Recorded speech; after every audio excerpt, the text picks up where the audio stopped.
Hi everyone, I'm Joel Baird, the General Manager of Missoula Community Access Television, inviting you to another edition of Out and About. Today we're at the Bonner Milltown History Center, and we're going to visit with folks who make this center run.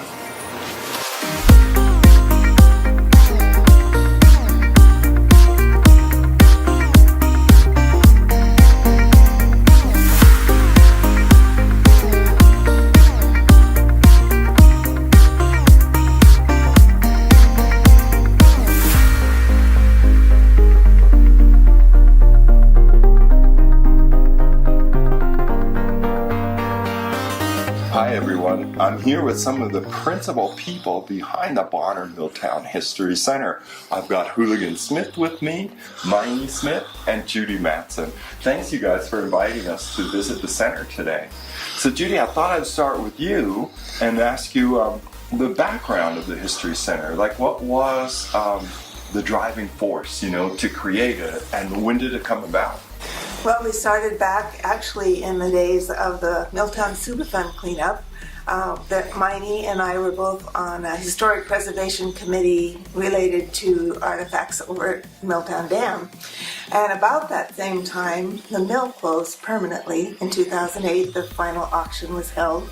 And because our antennae were sort of tuned in, we realized this story that we're telling should be expanded to the Bonner Mill, which has been going for over 100 years and now is going to never open again as a mill.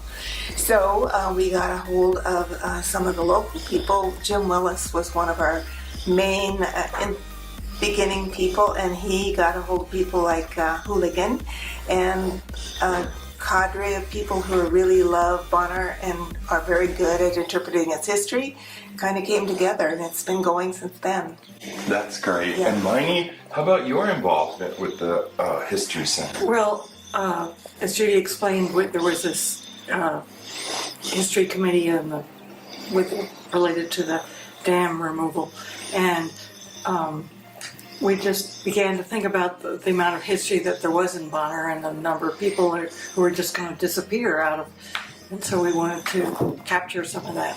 And the people were just delighted to have a place to put their things that they had collected over the years, and mostly a place to record their stories, because that's the main thing. And Jim Willis, that Judy mentioned, holds a coffee every Tuesday morning, and it's mostly guys, but a few women come, and they come every week and just tell stories.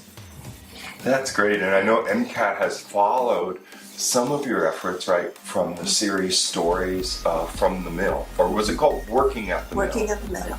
And there, I learned a bunch of stuff. I didn't know that Ellen Leahy, who is now the director of Missoula City County Health, was the nurse at the mill. Yeah. I had no idea. And then if people in Missoula are interested in visiting the History Center, what are the hours they could come? Tuesday morning for coffee at 9 o'clock, and Wednesday and Thursday afternoons from 2 to 4:30. I do want to say that MCAT has been a real champion for us over the years. We've been doing our roundtable series this is our 10th year now. And that's 30 programs on Bonner history, which have been preserved by MCAT on demand. When people want to go there and see one, there they are. So thank you so much. Most welcome. In the wintertime out here, this mill put out tons of cinders, soot, ashes, and everything. So to keep the clothes clean while they dried, how about that? Yeah. So if you have a lady that's doing all these chores and has a baby, they don't have Huggies and all that, so she's got to wash those diapers. So here she is. They use a big bar of soap that went here, soak the diaper after it had been rinsed off the diaper pail, spread it, and then do this. Yeah. And then, of course, that took a toll on her hands. Yeah. That coarse soap took a toll on them. Yeah. And to hang them out with all the soot, smoke, and ashes, a lot of the ladies had to have dryers. Not electric, but clotheslines, ropes, up usually in the attic of the house. Oh, I see. Or a rack someplace. Yeah. So that's what I say, this is supposed to be a man's place, look at me, God. Yeah, I'm a sawmill guy, how tough am I?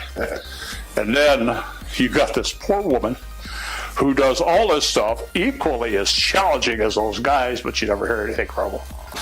Now, to get an idea how hardy these workers were, they had the first of these steam locomotives. There was 2 of them brought in from Lima, Ohio. Brought into our machine shop down here, totally dismantled. And they had to put them together? Put them on wagons and sleds, haul them up the Blackfoot Canyon, reassemble them to take care of the logging up there. Was it a specialty type deal where it could go over hill and dale without tipping, or was it narrow gauge or something? It was that was standard gauge. Yeah. And she could take a 6% grade or 16 real easy. But in the wintertime, it was kind of bad with snow and ice on the rail and a heavy load of logs behind it. You could take a sleigh ride down that track, it wouldn't quit. And this old locomotive, he's got the model of, that appeared in Timberjack, the movie. Oh, no kidding. Okay, that makes sense. Isn't that amazing that they had to reassemble it here? Like it didn't come on, it came on the rail, it wasn't on the rail. The Northern Pacific Railroad moved it in. Pushed it in our machine shop, was dismantled, loaded on the wagons, hauled up, because there was no road up there. No track bed, no nothing. Put back together, and then they logged with it. The loggers, they were a hardy bunch, and they were kind of separate of us. Yeah. And we're a lumber manufacturer. They give us the raw materials. And this one, this says it's a pair of logging Corkers. It looks like boots, Corker, but it's pronounced Corkers. Yeah. Found at a sale in Missoula, like 1990s. But it seems like they're vintage from the 20s, 30s style, and you can see the bottom of them. Yeah, well, So these guys are in a bar fight. Oh boy. Wearing these boots. Put the boots to somebody and it's going to hurt. Wow, yeah. But if you're on a log drive coming down the Blackfoot River with a big raft of logs, that's what keeps your footing on those slick, wet logs. Wow, I bet. And did the mill go under different names over the years? Like was it always the Bonner Mill, or was it the... Yeah, they kind of called it the Bonner Mill. It started out big Blackfoot mining and milling back in the turn of the late 1800s. Yeah. Then Marcus Daly bought it, and it became the Anaconda Company. Oh, yeah.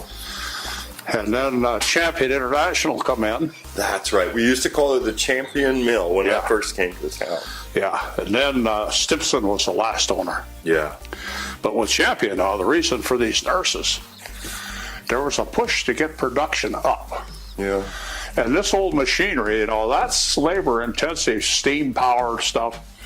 You run that faster than it was ever designed to be run, and people are going to get hurt. Yeah. And they did. They got hurt bad. So we actually had a strike where we walked off the job saying, we got to have, if you're going to do this, we got to have an industrial nurse take care of us. Yeah.